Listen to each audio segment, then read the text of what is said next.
Well, thank you for joining me. Brand image, customer experience, customer engagement. Now, back in the office having a quick brew before we head back out again. Lots of people are enjoying the last few videos, to be fair, hitting a lot of raw nerves, and people wanted me to just expand on it a little bit.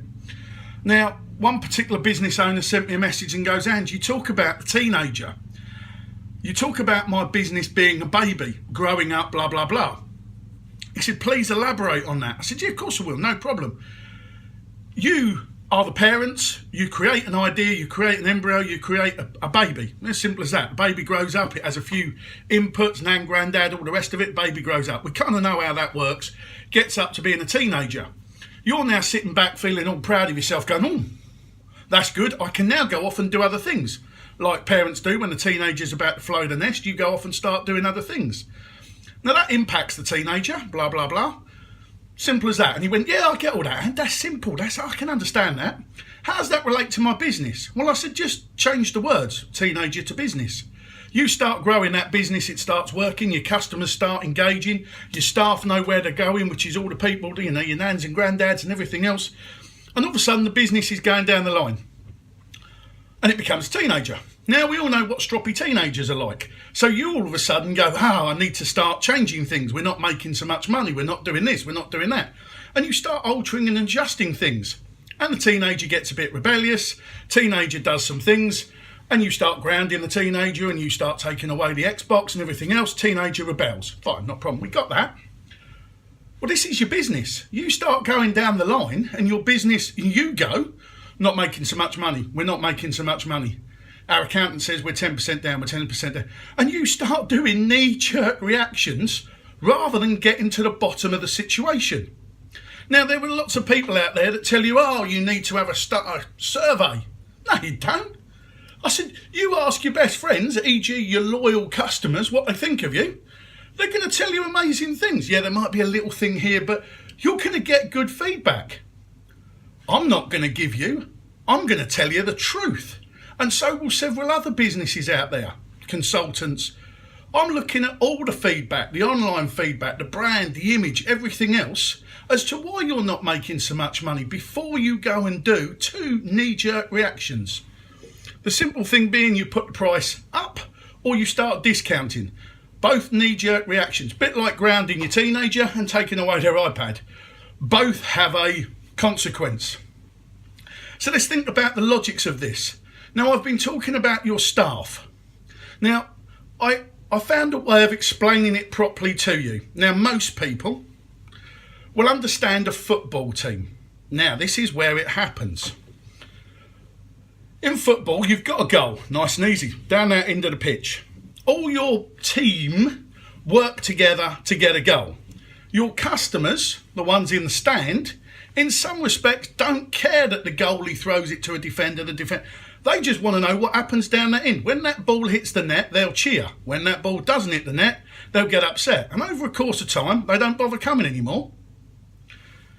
So bear that in mind. But you want structure, you want planning, you want to understand what your staff are doing to get that ball into that goal at the end.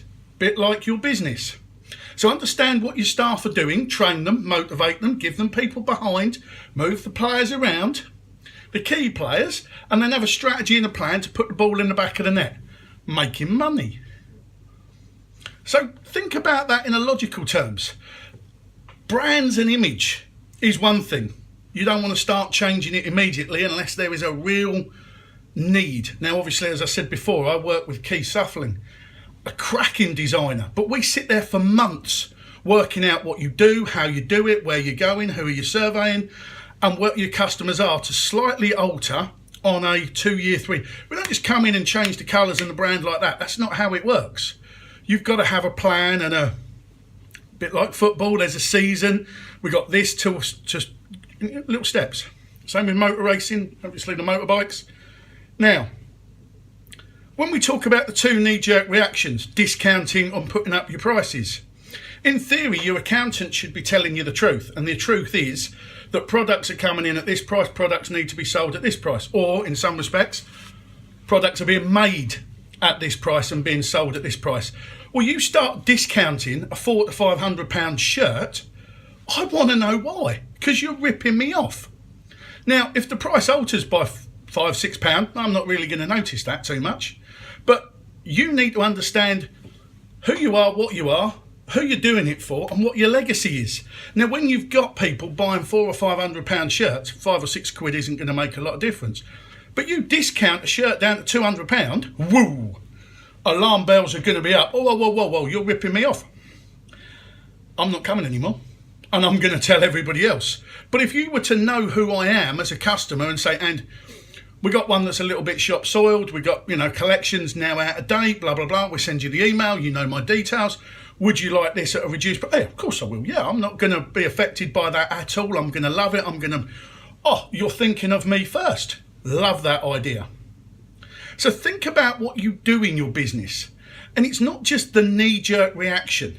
Think about the damage it's going to do later on. Now, this is where we came back to the teenager. You take the teenager's iPad away for a couple of nights, it's going to remember that.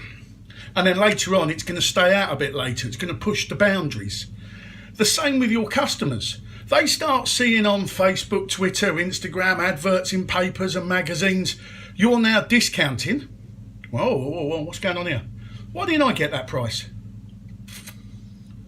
Why didn't I get that? And that's the difference. And unfortunately, with a lot of businesses, it is this knee-jerk reaction. You, as a business owner, are looking at a set of figures and going, yeah, well, we need short-term goal. We need to get this in. We need...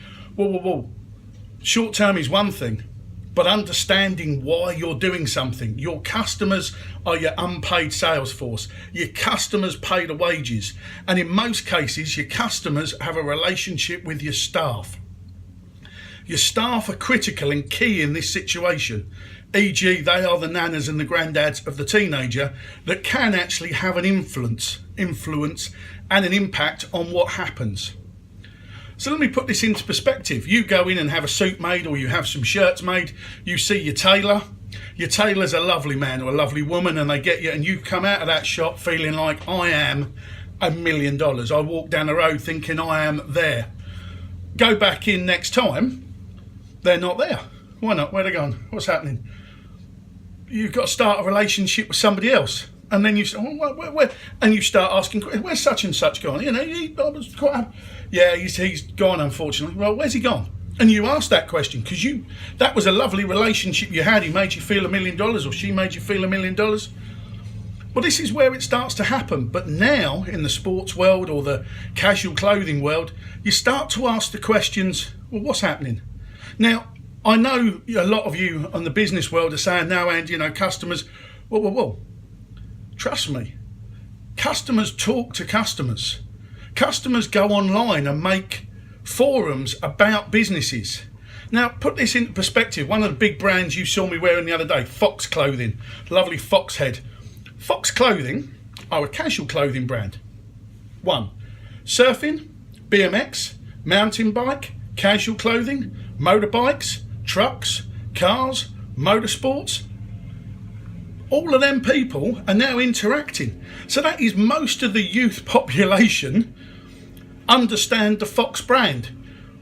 Commentators, reporters, all understand that brand. So trust me, there is an online portal of what's coming out, who's wearing it, who's doing what, brand ambassadors, the whole lot.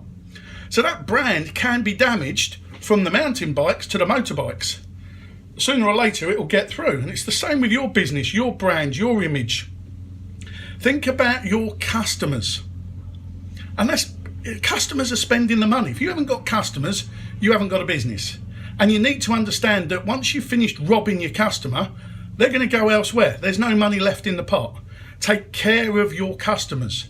Understand the value of your product and understand the cost of your product. If you've got to give a customer a free cup of coffee, or every now and then, because it's their birthday, you give them a free shirt, you have got such loyalty there, it is unbelievable. They remember the small things. Takes a lifetime to gain a customer, a couple of seconds to lose a customer. So bear that in mind. Customers are critical. Chat soon and look after yourself, and thank you for loving my shirt.